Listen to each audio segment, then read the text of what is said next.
الساعات نستضيف ضيفنا المميز. بغني من حوالي 30 سنة الأغنية الإماراتية التراثية والمستحدثة.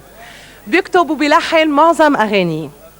برصيده أكثر من 400 غنية و50 فيديو كليب، وحايز على أكثر من 120 شهادة تقدير وتكريم خلال مشواره الفني. آخر لقب كان مطرب الجماهير الأول لسنة 2001 بالإمارات وعلى مستوى العالم العربي. أول غنية رح يقدم لنا إياها الليلة هي من كلمات وألحان إبراهيم جمعة وعنوانها زنجبار.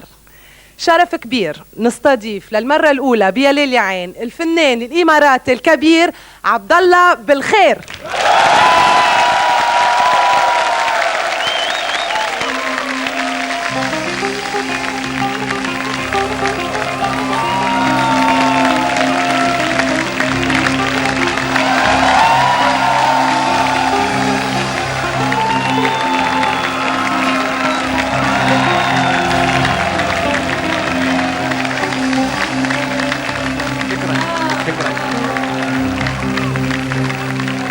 تعال نتخبى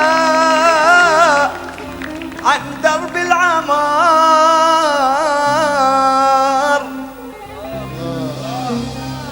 وإذا هني كبروا ونحن بينا صغار،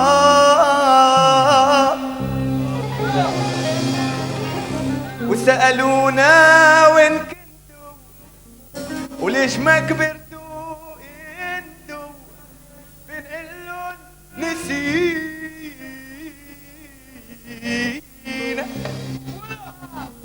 واللي نادى الناس تا يكبروا الناس راح ونسينا دينا.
شكرا لكم.